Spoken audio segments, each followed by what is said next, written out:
Hello, Chloenistas! Sa video na ito, papakita ko po sa inyo kung paano po namin ginawa yung loob ng shop namin. Mahirap po talaga magkaroon ng shop lalo na kung malayo at wala ka po talagang kilala. Pero bago pa po kami magka-shop noon dito, ay meron na po kaming mga suki online. Kaya year 2016 po nung nag-decide kami na magkaroon na po ng shop dito. Nagtiwala po kami kay Lord at naging successful po yung opening po namin. Balik po tayo, ayan, ina-assemble po namin lahat sa furniture shop bago po kami pumunta sa kanton. Para pagkadating po namin dito, lahat po ng gamit namin ay dadalhin na lang at ikakabit na lang po, tapos i-retouch na lang kung merong mga kailangang ayusin. Dark pink po ang kulay nito noon, kaya pinalitan po namin ng puti bago po kami pumunta magkabit ng mga cabinet. Tapos si Papa na po ang bahala lahat dito dahil lahat ng plano ay nasa kanya na po. Kumain po kami sa karinderya tapat po ng Bella Shop. Kaya bumisita po muna ako dito sa Bella Shop, ang VA partner po natin ng Candon. Meron silang beauty products, meron din silang RTW at tumatanggap po sila ng droppers. Ayan, maganda po yung servisyo nila. Punta lang po kayo.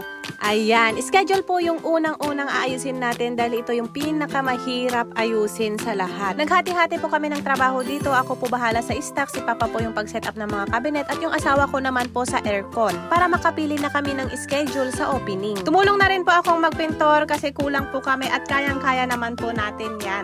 Mabuti na lang nagpiprint yung katabi namin ng tarpaulin kaya nagpaprint na rin ako. Nakaka-excite po magkaroon ng shop pero kasama noon ay ang stress, pagod, puyat at dapat handa yung bulsa mo. Mabuti na lang po at meron kaming mga dati pang gamit at merong mag-lice wood craft dahil napakalaki ng tipid namin dahil kung ipapakontrata mo to sa iba or iba yung gagawa ay malaki yung gagastusin. Kapag nakakuha na po kami ng pwesto, ang unang-una namin ginagawa ay sinusukat po namin yung pwesto. Tapos tinitignan ko na po kung saan maganda ilagay ang counter, yung fitting room, tas saan banda yung maliit na bodega. Wala po akong sinasayang na space dahil lahat po ng sides ay mahalaga sa akin at ilalagyan ko po ng sabitan ng paninda. Yung tipong kahit punong-puno ng display ay maganda pa rin tignan. Ilista mo na yung mga gusto mong ibenta para alam mo na kung saan mo sila ipipwesto. Para sa akin po kasi at base po sa experience ko, mas maganda po kapag maganda po yung shop natin at maayos maliban po sa ating serbisyo at mga items dahil yan po ay isa sa mga tumatatak sa ating mga customer. Ginawa ko pong cute ang loob para makatch po yung atensyon ng magiging customer natin. Pwede nyo pong gayahin yung mga design po namin para magka-idea naman po kayo. Ibahin nyo na lang po yung kulay para hindi po malito yung mga customers natin. Pero mas maganda po kung meron kang sariling design. Pwede kang magpatulong o kaya mag-search ka na lang tapos pagsamasamahin mo lahat ng idea ng gusto mo hanggang makabuo ka ng sarili mo. At ito naman po yung tinawag kong gara-garahe na sabitan po ng damit. Nakasukat po yan sa mga bracket at sa mga damit. Kaya kahit maglagay po kami dyan ng 3 to 4 layers na damit o kaya sandal ay maganda pa rin po tignan dahil nakasukat po siya.